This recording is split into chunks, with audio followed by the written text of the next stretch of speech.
प्रांजल खेवलकर यांच्या मोबाईलमध्ये महिलांचे नग्न फोटो आहेत अशी खळबळजनक माहिती रुपाली चाकणकर यांनी पत्रकार परिषद घेऊन दिलेली आहे। या प्रकरणाचा महिलांची तस्करी या सगळ्या दृष्टीने देखील तपास करावा अशी मागणी सुद्धा राज्य महिला आयोगाकडून पोलिसांकडे करण्यात आलेली आहे। चाकणकरांनी आज पत्रकार परिषद घेतली आणि खेवलकर यांच्यावर गंभीर स्वरूपाचे आरोप केले।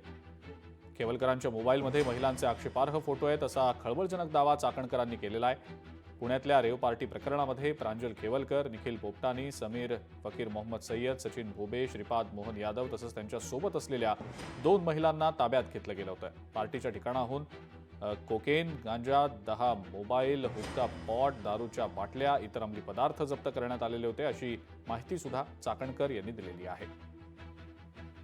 आजच आम्ही पोलीस महासंचालकांना पत्र पाठवलेले आहे। याच्यामध्ये एसआयटी स्थापन करावी यासाठीचं पत्र आजच दिलेलं आहे। त्याच्यामुळे एसआयटी निश्चितपणाने ते स्थापन जर झाली तर ह्या सगळ्या गोष्टींचा उलगडा होईल आणि याच्याही पुढे जाऊन ज्या मुली यामध्ये आहेत ज्यांचं लैंगिक शोषण झालंय त्यांना खऱ्या अर्थानं संरक्षण मिळेल आणि इथून पुढे अशा पद्धतीची मानवी तस्करी होणार नाही। हे फार मोठं रॅकेट आहे।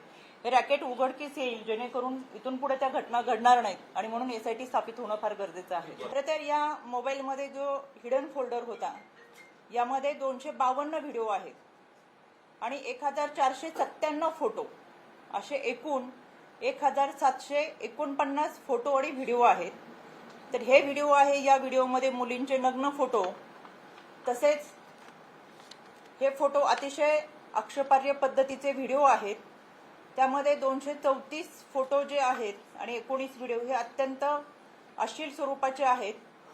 मुलींना विवस्त्र करून त्याच्यामध्ये त्यांना नशा देऊन त्यांच्यावर लैंगिक अत्याचार करून त्यांचे काही व्हिडिओ काढण्यात आलेले आहेत आणि या व्हिडिओचा वापर या मुलींना परत ब्लॅकमेलिंग करण्यासाठी करण्यात आलेला आहे।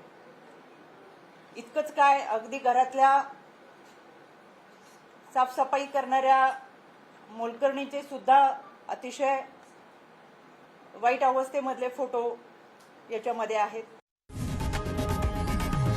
लोकशाही मराठी ऐका, पहा, जागरूक रहा।